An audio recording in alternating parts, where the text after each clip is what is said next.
ऐसे तो हिंदी विषय आसान है। आप परीक्षा में जाकर तय करते हैं कि मैं औपचार लिखूं अनौपचारिक लिखूं, उस समय आप गड़बड़ हो सकता है आपको। और सबसे बात ये ध्यान में रखें कि जो आप प्रश्न तैयार कर रहे हैं उस प्रश्न का उत्तर उस परिच्छेद में होना चाहिए। कहानी अथवा वृत्तांत लेखन, इसमें दोनों में ऑप्शन है, एक ऑप्शन को चुनिए। हमें देखना है कि ये रस दीर्घ कहाँ कैसा है, उसको ध्यान में रखना है। ये प्रेशर इसलिए आता है कि शुरू से वो करते नहीं है, इसलिए प्रेशर आता है। पेरेंट्स जो है उनको समय देकर उनके सामने बैठकर उनको करने के लिए वहाँ पर मजबूर करना चाहिए, ऐसे ही मैं कहूँगा। नमस्कार मंडळी, मी चैताली तुमचं पुन्हा एकदा ओनली मानिनीमध्ये खूप मनापासून स्वागत करते। परीक्षा माझी 10वीची या विशेष भागाचा आजचा विषय असणार आहे हिंदी। हिंदी आपली मातृभाषा नसल्याने मराठी माध्यमांच्या मुलांचा अनेकांचा गोंधळ असतो की हिंदीचा पेपर कसा लिहायचा, माझा पेपर लिहून होईल की नाही। याच विषयावरती योग्य मार्गदर्शन करण्यासाठी आज आपल्यासोबत आहेत ठाण्यातील डॉक्टर बेडेकर विद्यामंदिरचे शिक्षक सर बसवराज बन्ने यांचं। सर, तुमचं खूप मनापासून स्वागत आहे या विशेष भागामध्ये। सर, माझा पहिलाच प्रश्न हा आहे की अनेकांचा गोंधळ असतो की हिंदीचा पेपर म्हणजे कठीण, ती आपली मातृभाषा नाहीये, तर खरंच सोपं आहे का हिंदीचा पेपर लिहिणं? ऐसे तो हिंदी विषय आसान है, तो कठिन कहाँ लगता है बच्चों को, तो मराठी भाषिक होने के कारण हिंदी ज़्यादा बोल नहीं पाते, लिख नहीं पाते, और परिवार में घर में वो मराठी में बात करते हैं और अपने मित्रों में मराठी में बात करते हैं। तो हिंदी को आसान करना है तो हिंदी में बात करने से आसान नहीं होता। हिंदी की जो साहित्य है उसे पढ़ना जरूरी है, चाहे मराठी हो या हिंदी हो। साहित्य को आप यदि पढ़ते हैं तो शब्दों का जो है संग्रह बढ़ जाता है। संग्रह बढ़ने से आप ठीक तरह से बोल पाते हैं, और बच्चे यही नहीं कर पाते। बच्चे क्या करते हैं, सिर्फ परीक्षा के संदर्भ में जितना है उतना ही पढ़ते हैं, और वो भी ध्यान से नहीं पढ़ते इसलिए वो याद नहीं कर पाते और लिख नहीं पाते। इसके लिए पढ़ना जरूरी है। पढ़ना मतलब वाचन करना। वाचन से सब कुछ आसान हो सकता है, यही काम बच्चे नहीं करते, तो ये उनसे करवा लेना जरूरी है। ये अभिभावकों का भी जिम्मेदारी है और शिक्षकों का। खरंच सर, खूप छान वाटलं तुमचं हे उत्तर ऐकून, आणि मुलांनाही समाधान झालं असेल ज्यांच्या मनामध्ये हा गोंधळ असेल की हिंदी मला येत नाही किंवा मला लिखाण जमणार नाही, तर ह्या उत्तराने नक्कीच समाधान झालं असेल। माझा दुसरा प्रश्न असा आहे की मार्कांची विभागणी कशी आहे, म्हणजे पेपर पॅटर्न कसा असेल? तो हिंदी विषय द्वितीय भाषा, ये महाराष्ट्र में तो द्वितीय भाषा होती है, और यदि हिंदी भाषिक राज्य हो तो वहाँ प्रथम भाषा होती है। तो हिंदी भाषा द्वितीय में कुल 100 अंक का ये विषय होता है। परीक्षा 100 अंक की होती है। परीक्षा मतलब उसमें 20 अंकों का मौखिक परीक्षा होती है, और लेखन जो लेखी परीक्षा होती है वो 80 अंकों का होता है। तो इसमें 20 अंक का जो मौखिक परीक्षा है वो बोर्ड की परीक्षा से पहले हम इंटरनल उसे कहते हैं, हम अपने ही स्कूल में लेते हैं। तो इसमें 10 अंक का मतलब 10-10 अंक के तो विभाजन है इसके लिए। 10 अंक के लिए 2 स्वाध्याय होते हैं, 5-5 अंक के लिए, उसके लिए 10 अंक होते हैं। और उसमें 10 अंक का एक तो 10 शब्द देते हैं, उसे श्रवण कहते हैं। हम मुंह से बोलते हैं, उस शब्द उच्चारण करते हैं और बच्चे उसको सुनकर लिखते हैं, और उसमें जो भी गलत है सही है उसमें हम जांच करते हैं, उसमें हम अंक देते हैं 5 से, आउट ऑफ 5। और दूसरे जो 5 अंक हैं उसमें एक तो 1 या 2 या 3 बच्चे आपस में संभाषण कर सकते हैं, या तो एक बच्चा जो है एक विषय लेकर वो अपना भाषण दे सकता है। तो इसमें ऑप्शन है भाषण या संभाषण है, वो ये 5 अंक के लिए। इस प्रकार 20 अंकों का जो है विभाजन इस प्रकार है। लेखी परीक्षेचं कसं? और लिखित स्वरूप में जो परीक्षा होती है 80 अंकों का, तो वो ये है कि साधारण 40 अंक जो है ये गद्य पद्य और पूरक पठन है, और उसके बाद 14 अंक जो है सिर्फ व्याकरण पूछते हैं, और बाकी बचते हैं 26 अंक जो है वो राइटिंग स्किल के लिए है। उसमें निबंध हैं 7 अंकों के लिए, और विज्ञापन 5 अंक के लिए है, कहानी 5 अंक के लिए, और उसके बाद वृत्तांत लेखन 5 अंक के लिए है। और पेपर पैटर्न में बताते समय मैं सारी बातें बताऊंगा। ये आप जैसे कि निश्चित स्वरूप में जो प्रश्न का जो भी अंकों का विभाजन है आपने पूछा, इसके लिए मैं इतना ही बोलूँगा। प्रश्न पत्रिकेचं स्वरूप आता डिटेलमध्ये आपण प्रश्न पत्र का जो स्वरूप है, जिसे आप पेपर पैटर्न कहेंगे, उसका पहला प्रश्न जो होता है, प्रश्न पहला में अ आ इ इस प्रकार होता है। अ और आ ये दोनों पठित गद्यांश पर होते हैं। पठित मतलब जिस पाठों का पढ़ते हैं, म्हणजे पुस्तकात हाँ, पुस्तक में से जो भी आप पाठ पढ़ते हैं उनमें से एक पाठ का, कोई तो एक पाठ का, उसमें से एक परिच्छेद लिया जाता है, उस पर कुछ प्रश्न होते हैं। उन प्रश्नों में पहला जो प्रश्न होता है वो आकलन हेतु प्रश्न होता है। मतलब उस परिच्छेद को आप पढ़कर उसी प्रश्न के ऊपर दो प्रश्न होते हैं जो जिसका उत्तर एक वाक्य में होता है। ये 2 प्रश्न होते हैं। उसके बाद व्याकरण के संदर्भ में 2 प्रश्न होते हैं। उसके बाद बच्चे का अभिमत क्या है, अभिमत उसको स्वमत भी कहते हैं, वो भी 2 अंक के लिए होता है। तो आकलन हेतु 4 मार्क के लिए होते हैं और व्याकरण के ऊपर 2 अंक और 2 अंक अभिमत के। इस प्रकार ऐसे 2 प्रश्न होते हैं, अ और आ। और तीसरा प्रश्न जो होता है वो अपठित गद्यांश के ऊपर। अपठित मतलब जिस परिच्छेद को आपने अब तक नहीं पढ़ा, उस प्रश्न पर प्रश्न पूछा जाता है। वो 4 प्रश्न होते हैं। 4 में से 2 प्रश्न ऑब्जेक्टिव होते हैं, जैसे कि एक शब्द में या एक वाक्य में उत्तर हो, और तीसरा प्रश्न जो होता है उसमें अभिमत जैसा प्रश्न होता है, वो 2 अंक होते हैं। इस प्रकार ये कुल हो गए 8 और 8 16 और ये 4 20 मार्क का ये गद्य हो गया। उसके बाद पद्य है, पद्य विभाग में उसमें भी 2 प्रश्न होते हैं। 2 में जो 6 अंक के लिए होते हैं। पठित पद्यांश है ये, जिस कविता को आप पढ़ लिए हैं या अध्ययन किए हैं उन पर भी प्रश्न होते हैं। आकलन हेतु 2 होते हैं, उसमें भी व्याकरण के 2 प्रश्न होते हैं और सोमत। इस प्रकार 2 2 2 ऐसे 6। और आ में उसी प्रकार है, दूसरी कविता है। इस प्रकार वो 12 अंक के हो गए, 12 और ये 20 हो गए 32। और तीसरा प्रश्न है, इसमें ये 8 अंकों के लिए। इसमें क्या होता है, पूरक पठन होता है, जिसे अंग्रेजी में रैपिड रीडिंग कहते हैं और मराठी में स्थूल वाचन कहते हैं। तो मराठी बच्चे के लिए समझना चाहिए, इसलिए मैं बता रहा हूँ।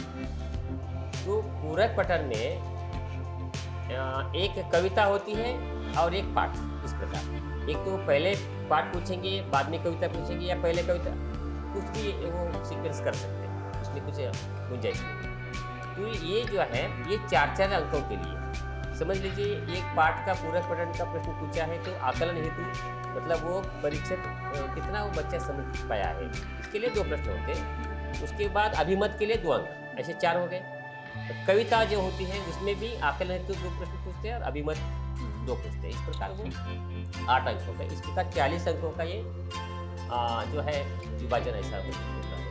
और उसके बाद जो है राइटिंग स्किल। राइटिंग स्किल में पहला प्रश्न जो होता है वो प्रश्न पहला आ में पहला प्रश्न होता है पत्र लेखन का। पत्र लेखन में 2 प्रकार के पत्र होते हैं, दोनों प्रकार के पत्र परीक्षा में पूछे जाते हैं। तो बच्चे को ये तय करना है कि मैं किस प्रकार का पत्र लिखूं, मैं औपचारिक पत्र लिखूं या अनौपचारिक, पहला उसे तय करना चाहिए। पहला तय करना है मतलब परीक्षा देते समय तय करना नहीं है, आप अध्ययन करते समय तय करके वही उसी प्रकार का पत्र का अध्ययन आपको बार बार करना चाहिए।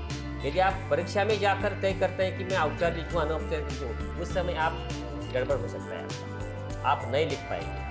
तो इसलिए पहले ही तय करना है कि आपको अनौपचारिक करना है या औपचारिक। म्हणजे ज्या ह्याच्यामध्ये तुम्हाला व्यवस्थित लिखाण येत हाँ। आहे तो पॅटर्नचीच प्रॅक्टिस केली हाँ, पाहिजे। उसी पैटर्न का आपको यानी कि प्रैक्टिस करना है। यदि आप ऐसे नहीं करेंगे, आप परीक्षा हॉल में जाकर तय करते हैं तो आप ठीक तरह से लिख नहीं पाते हैं। यही मुझे बच्चों को एक सलाह है, इस उसे पहले प्रैक्टिस करना ये ज़रूरी है। और उसमें औपचारिक अनौपचारिक में क्या बात होती है, औपचारिक में बहुत सारे पत्रों के प्रकार हैं, जैसे कि शिकायत पत्र, जैसे अंग्रेजी में कंप्लेंट लेटर कहते हैं और मराठी में तकरार पत्र कहते हैं। और दूसरा पत्र लेखन है, उसमें निवेदन, विनती करना या प्रार्थना करना, और आवेदन पत्र मतलब एप्लीकेशन लेटर, जिसे आप अर्ज कहते हैं मराठी में। और पूछताछ संबंधी उसे कहते हैं कि इंक्वायरी लेटर या चौकसी पत्र मराठी में। और चौथा प्रकार है व्यावसायिक पत्र, उसे मांग पत्र भी कहते हैं, जो डिमांड करते हैं। यदि एक पुस्तक विक्रेता है तो, या पुस्तक डिपो वाला होता है, पुस्तक बेचने वाला, पुस्तक का दुकान जो होता है, वो मांग करता है पब्लिश को।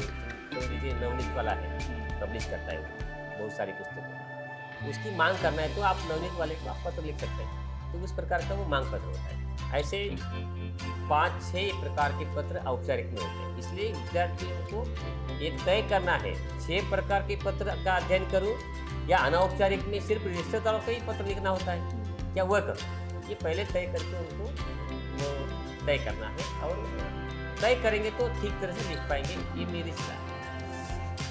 और इसमें पत्र लेखन में पत्र लिखते समय एक ब्लॉक में ये अंक नहीं देते, ये डिवाइडेशन होता है। आप क्या लिखेंगे तो कितना अंक मिलेंगे। सबसे पहला है कि आप जिसे आप पत्र लिख रहे हैं उसका आप यदि अभी पत्र का जो है ढंग बदल गया है, पहले जैसा नहीं रहा है, अभी जिसे कहते हैं कि ई पत्र, तो वो बाएं ओर से ही लिखना पड़ता है सर, मार्जिन को लगता है जैसे। तो एक साइड से ही आप लिखेंगे। उसमें सबसे पहले दिनांक आता है, उसके बाद जिसे आप पत्र लिख रहे हैं उसका संबोधन आता है, उसके बाद अभिवादन आता है। अभिवादन मतलब नमस्कार करने का आपका जो भी तरीका है जो आप अपना सकते हैं। उसके बाद उसका ईमेल लिखना जरूरी है। ईमेल यदि आप इस प्रकार दिनांक से लेकर ईमेल तक लिखते हैं जब, तब उसको 1 अंक मिलता है। उसके बाद विषय या अभिवादन जो है उसके लिए 1 अंक। उसके बाद विषय विवेचन जो है, जिसके बारे में या जो विषय आप पत्र में लिख रहे हैं उस विषय को 2 अंक होते हैं। और पत्र के अंत में स्वनिर्देश, मतलब आप लिखने वाले, आप जिसे पत्र लिख रहे हैं उसके साथ क्या आपका संबंध है आप बताएंगे। तो स्वनिर्देश में आपका नाम होता है, उसके बाद आप हस्ताक्षर करेंगे, उसके बाद पता लिखेंगे, उसके बाद आप भी आपका न भूलते हुए आप लिखेंगे कि आपका ईमेल एड्रेस। तो उससे पहले पत्र पूर्ण होने के बाद स्वनिर्देश करने से पहले भवदीय, ये मतलब लड़का हो तो भवदी लिखेगा और लड़की हो तो भवदीया। यदि ये आपको ध्यान में नहीं रहता है तो आप साधारण शब्द का भी उपयोग कर सकते हैं, जैसे कि लड़का हो तो आपका कहें, लड़की हो तो आपकी कहें। इसमें कुछ ये नहीं है, गुंजाइश नहीं है। तो आपको तय करना है कि कठिन शब्दों का इस्तेमाल करूं या आसान शब्दों का। भले आप आसान शब्दों को आप लिखेंगे तो अंक नहीं मिलेंगे, ऐसा नहीं है, आप लिखना जरूरी है, वो लिखेंगे। इस प्रकार 5 अंकों का डिवाइडेशन जो है, विभाजन इस प्रकार है। और उसके बाद जो है उसकी प्रश्न 5 में गद्य आकलन का प्रश्न होता है। गद्य आकलन का मतलब यह है कि एक परिच्छेद दिया जाता है वहाँ पर, और उस परिच्छेद को पढ़कर आपको 4 प्रश्न तैयार करना है। खाली प्रश्न तैयार करना है, उसका उत्तर लिखने की जरूरत नहीं है। और प्रश्न ऐसे हो कि जिसका उत्तर एक शब्द में, एक वाक्य हो। और सबसे बात ये ध्यान में रखें कि जो आप प्रश्न तैयार कर रहे हैं उस प्रश्न का उत्तर उस परिच्छेद में होना चाहिए। आप प्रश्न तैयार करते हैं, उसका उत्तर उस परिच्छेद में न हो, उसको अंक नहीं दिया जाता। और दूसरी बात यह है कि प्रश्न आप तैयार जब करते हैं, प्रश्न तैयार करते समय ये भी बात आपको ध्यान में रखना है कि आप रस दीर्घ जो होते हैं, काना विलटी मात्रा जो कहते हैं आप, ये सब जो है सही तरीके से लिखना आवश्यक है। और प्रश्न लिखने के बाद, तैयार करने के बाद, प्रश्न के अंत में प्रश्न चिन्ह होना जरूरी है। ये सब ठीक तरह से आप लिख पाते हैं तो 1 अंक मिलता है। यदि आप रस दीर्घ की गलतियां करते हैं या प्रश्न चिन्ह लिखना भूल जाते हैं तो आधा अंक मिलता है। इसलिए मेरा सलाह रहेगा विद्यार्थियों को, 4 प्रश्न पूछे गए तो आप 8 तैयार कीजिए। एक गलती हो तो भी दूसरा ऑप्शन में सही हो जाता है। ऐसा कुछ नियम नहीं है कि 4 पूछे गए तो 4 ही लिखें, ऐसा नहीं है। ऑप्शन में आप 4 और लिख सकते हैं। और अगला प्रश्न है प्रश्न 5वां में आप, इसमें है वृत्तांत लेखन, और वृत्तांत लेखन के लिए कहानी लेखन ऑप्शन है। और यहाँ पर मैं सलाह दूंगा विद्यार्थियों को, आप ये तय कीजिए आपको वृत्तांत लेखन लिखना है या कहानी लिखना है। पहले तय कीजिए, परीक्षा हॉल में जाकर तय मत कीजिए। ये मैं बार बार बता रहा हूँ। पहले ही तय कीजिए कि वृत्तांत लेखन लिखना यदि आप तय किए हैं तो वृत्तांत लेखन की ही तैयारी कीजिए और कहानी लेखन को देखे भी न, वो उसकी ओर देखो मत। यदि आप कहानी लिखना चाहते हैं तो वृत्तांत लेखन की ओर मत देखिए। ये पहला तय करना है। ये भी 5 अंक के लिए होती है और इसमें भी डिवाइडेशन है। विषयानुरूप अभिव्यक्ति जब आप करते हैं, मतलब आपका मत व्यक्त करते हैं, इसके लिए 2 अंक हैं। और आप जो आपकी लिखावट जो है उसमें शुद्धता, भाषा की आसानी, इसके लिए भाषा की सहजता के लिए, इसके लिए 2 अंक होते हैं। और बाद में उस विषय का समापन यानी कि समाप्ति किस प्रकार करते हैं उसके लिए 1 अंक होता है। इस प्रकार 5 अंकों के विभाजन ही वृत्तांत लेखन के लिए। और कहानी लेखन के लिए भी विभाजन है। उसमें कहानी का जो शीर्षक है, शीर्षक के लिए 1 अंक है। और उसके बाद आप कहानी किस प्रकार तैयार की है और कहानी का जो ढांचा दिया जाता है वहाँ पर, उस ढांचा के ऊपर वो कहानी उसके संदर्भ में है या नहीं, या वो ढांचा उस कहानी में आया है नहीं है, ये भी देखा जाता है। ये सब देखकर आपको 2 अंक दिए जाते हैं। और उसके बाद कहानी में कभी कभी हम मुहावरों का या कहावतों का भी उपयोग करते हैं। इस प्रकार करके यदि लिखेंगे, अब ये भी मैं बताता हूँ कि सब कहानियों में मुहावरे आते हैं ऐसा नहीं है। मुहावरे आते हो तो लिखिए।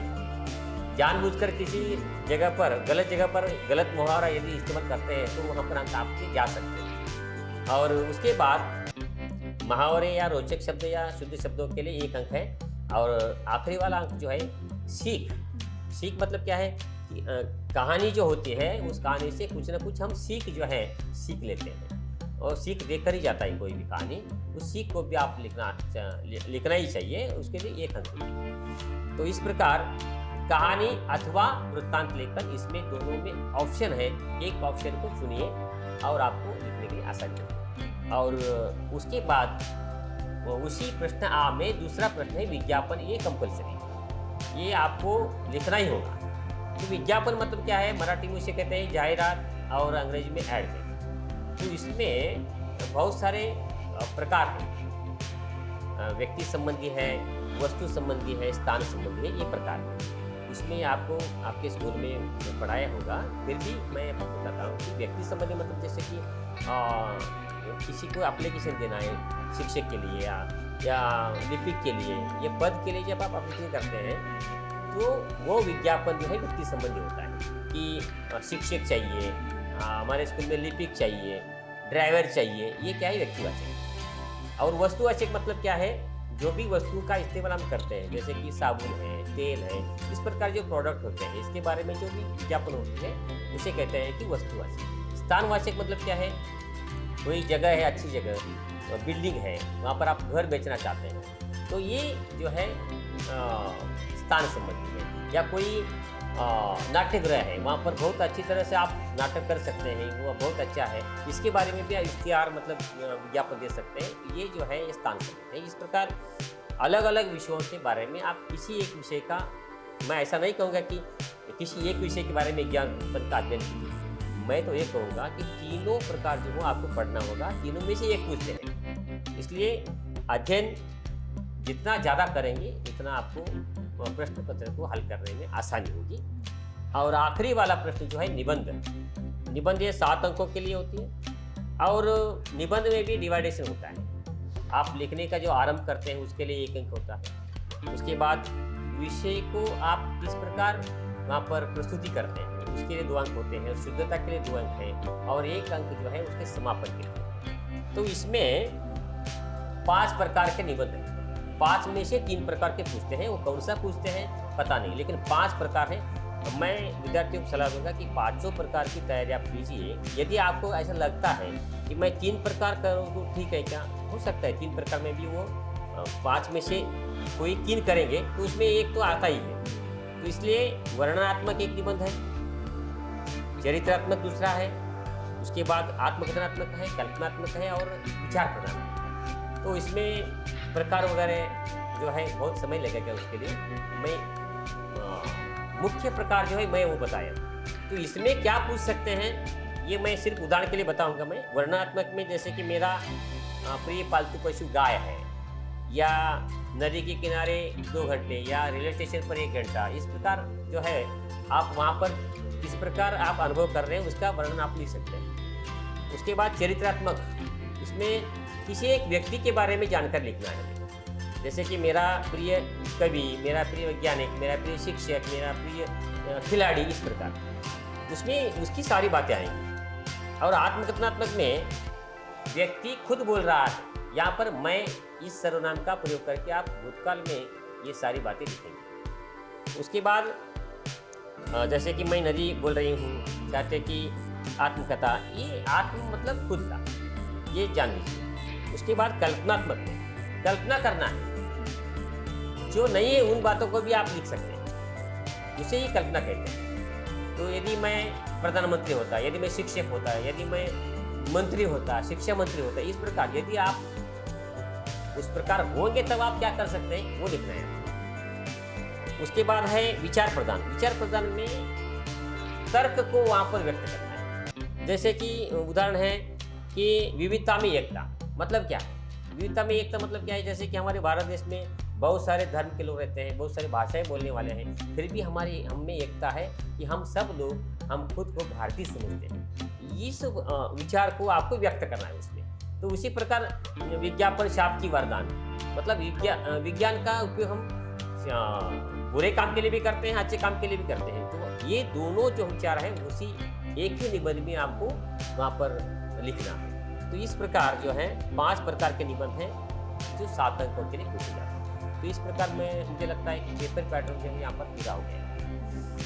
नंतर सर अनेक मुलं काय करतात की पेपर वाचल्यावरती निबंध आता माझ्या आवडीचा आहे, तर पहिल्यांदा निबंध लिहितात आणि नंतर प्रश्नांकडे वळतात। तर पेपर लिहिण्याचा सिक्वेन्स कसा असला पाहिजे? हाँ, मेरा अनुभव ये बताता है कि बच्चे जो है प्रश्न पत्र को आपको हल करना है तो सीक्वेंस जैसा है उसी प्रकार हल कीजिए। यदि आपको जो अच्छा लगता है वो पहले लेंगे तो उसमें आप ज़्यादा लिखते बैठे, तो इसलिए सीक्वेंस के साथ जाएंगे तो जांच करने वाले को भी आसानी होती है और वो अंक भी ठीक तरह से वो आसानी से देता है। यदि आप जो मतलब एग्जामिनर होते हैं उनको यदि तकलीफ देने का आप काम करेंगे, मतलब प्रश्न पहला पन्ने पर छोड़े हल करेंगे और उसके बाद दूसरा प्रश्न जो है पन्ना नंबर 10 पर लिखेंगे, इस प्रकार गलत काम मत कीजिए, सीक्वेंस के साथ जाइए।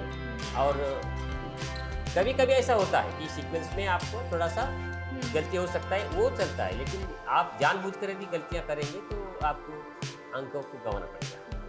स्वमत असा एक प्रश्न हाँ। असतो, तर त्याच्यासाठी शब्दांची मर्यादा किती असली पाहिजे साधारण? इसमें जो है शब्दों की मर्यादा जो है स्वमत के लिए वो विषय के ऊपर निर्भर रहता है। विषय ज़्यादा लिखने जैसा हो तो उसमें ज़्यादा से ज़्यादा 5 या 6 वाक्यों में आप लिख सकते हैं, वाक्य में बता सकते हैं। शब्दों का तो निश्चित स्वरूप में हम संख्या नहीं बता सकेंगे, 5 या 6 वाक्यों में जो भी है स्वमत को आपको व्यक्त करना है। और वह स्वमत व्यक्त करते समय वो जो परिच्छेद है उस परिच्छेद का विषय और स्वमत का ये दोनों का भी संबंध आना चाहिए। यदि परिच्छेद एक अलग विषय में जा रहा है और आप स्वमत जो है आप विषय अलग कर रहे हैं तो ये करना ठीक नहीं। कुछ बच्चे क्या करते हैं कि स्वमत में ये समझ लीजिए पहले परिच्छेद का स्वमत लिखना है तो वहाँ पर दूसरा या तीसरा परिच्छेद ही लिख लेते हैं। ये भी गलतियाँ करते रहते हैं। एग्जामिनर जो है सब कुछ पढ़कर ही अंक देते हैं, इसलिए बच्चे जो है इस प्रकार की गलती न करें। इसमें और एक बात रह गई है, मैं पैटर्न में जाता हूँ थोड़ा सा। एक प्रश्न है तो वो 14 अंकों के लिए पूछा जाता है, वो है व्याकरण। सब हो गए, व्याकरण कर रह गया था। व्याकरण में पहला प्रश्न जो होता है वो शब्द भेद पूछते हैं। शब्द भेद का मतलब क्या है? एक वाक्य देते हैं, उसमें से एक शब्द होता है कि वो तो संज्ञा होती है या सर्वनाम होता है या विशेषण या क्रिया या अवयव भी हो सकता है। इनमें से एक बात, जैसे कि मराठी में कहते हैं कि शब्दांच्या जाती, तो उसी प्रकार शब्द भेद हिंदी में कहते हैं। कोई भी शब्द का प्रकार पहचाना है 1 अंक। दूसरा प्रश्न उसमें ही है 1 अंक के लिए, वो अव्यय जो है वाक्य में प्रयोग करना है। 2 पूछते हैं कोई 1 कर सकते हैं। मैं तो कहता हूँ विद्यार्थियों को सलाह देता हूँ, मेरे विद्यार्थियों को भी और सबको भी, 1 पूछा है तो 2 लिखिए ना। 2 प्रश्न तो ऑप्शन में दिया आपको, 2 भी आपको हल करना है, क्योंकि एक गलत हो तो भी दूसरे को अंक मिल सकता है, आपका अंक न जाए इसलिए। उसके बाद संधि जो है विच्छेद और संधि पहचानिए। इसमें एक अंक के लिए पूछे जाते हैं 2 पूछते हैं, दोनों लिखिए आते हैं तो। यदि कुछ गलती हो तो भी एक में मिल सकता है। और चौथा प्रश्न इसमें है 1 अंक के लिए सहायक क्रिया पहचान कर लिखिए, उसका भेद भी लिखिए। तो कुछ बच्चे क्या करते हैं, सहायक क्रिया पहचानते हैं, उसके भेद नहीं लिखते हैं। मैं सलाह ये दूंगा कि सहायक क्रिया पहचानेंगे और भेद नहीं लिखेंगे तो सहायक क्रिया पहचानने के लिए आधांक मिल सकता है, और आधांक जो होता है उसका भेद कौन सा है लिखने के लिए। यदि आप पहचानते हो तो भी ठीक है, पहचान लीजिए, आधांक तो मिलेंगे। उसके बाद है 5वां प्रश्न, उसमें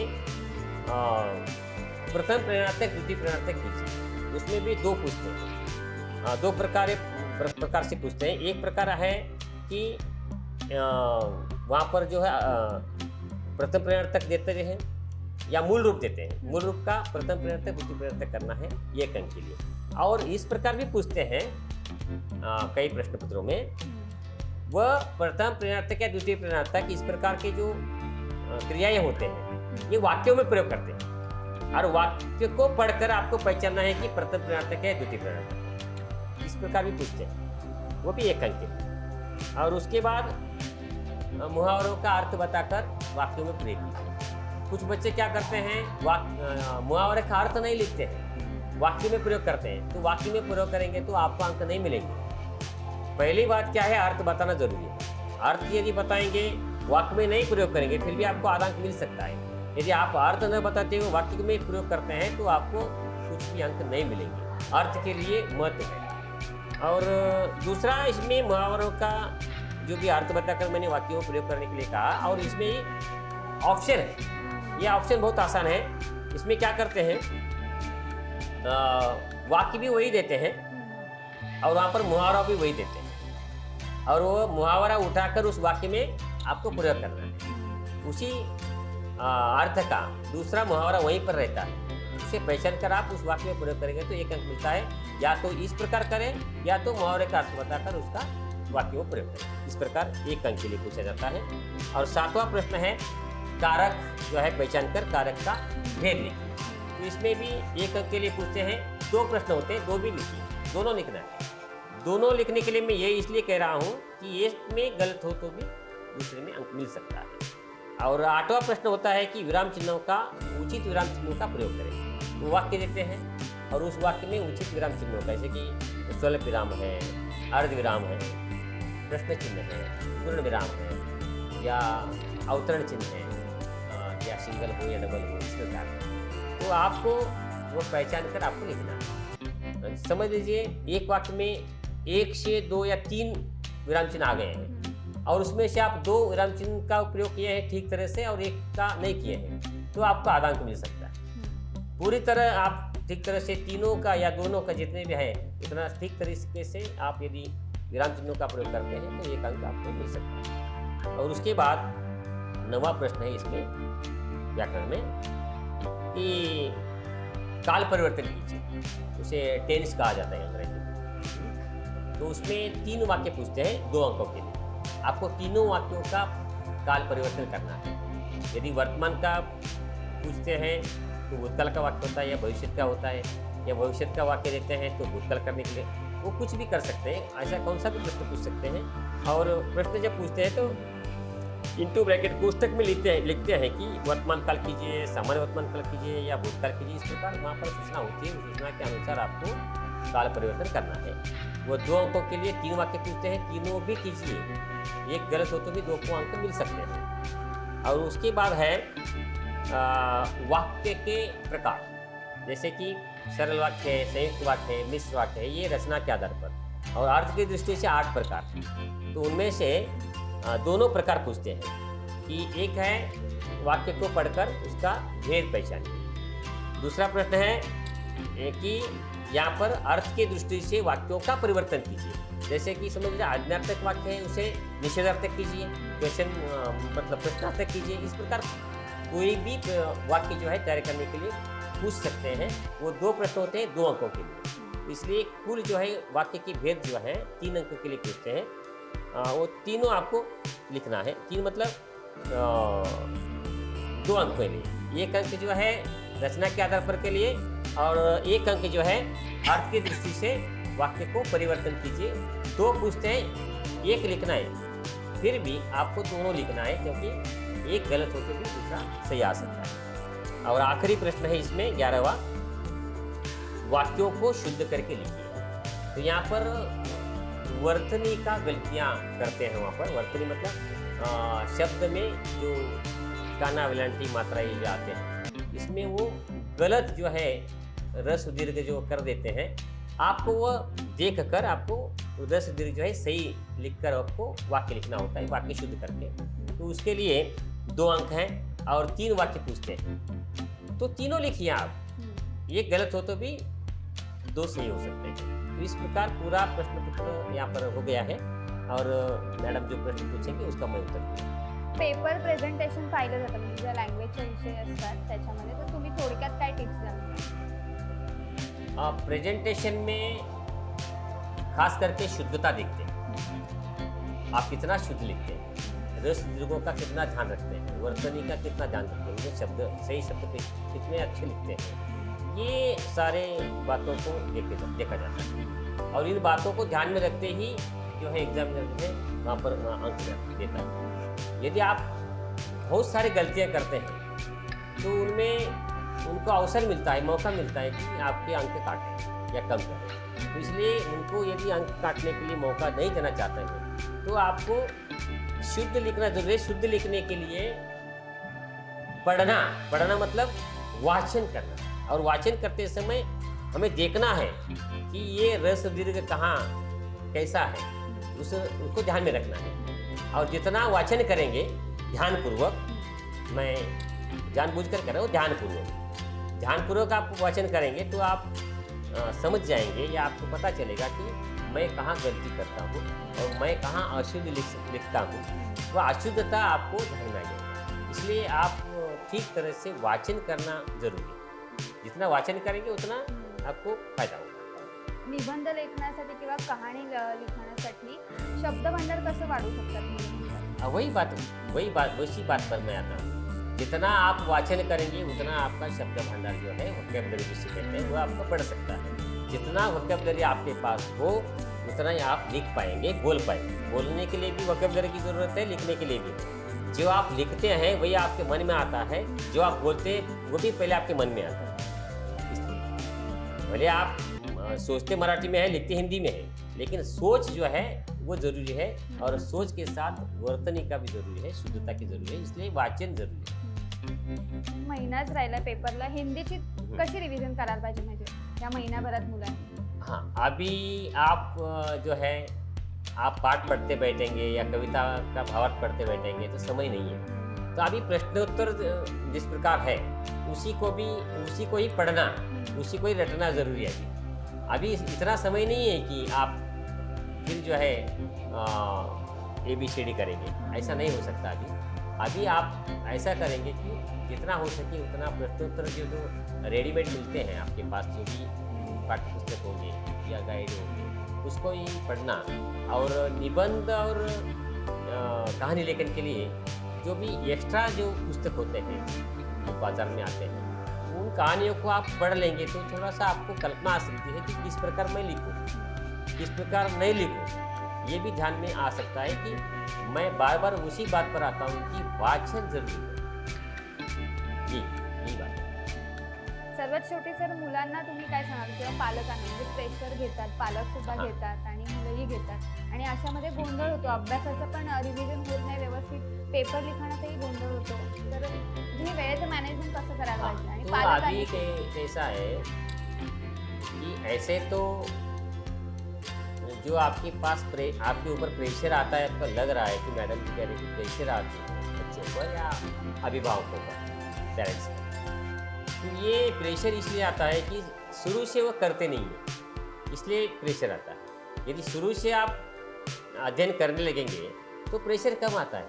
बच्चों को हम भी बोलते रहते हैं, शिक्षक और पेरेंट्स ही बोलते रहते हैं कि बच्चे करते नहीं हैं, इसलिए बच्चों से करवा लेना। अभी समय कम है, इसलिए पेरेंट्स जो है उनको समय देकर उनके सामने बैठकर उनको करने के लिए वहाँ पर मजबूर करना चाहिए। ऐसे में हो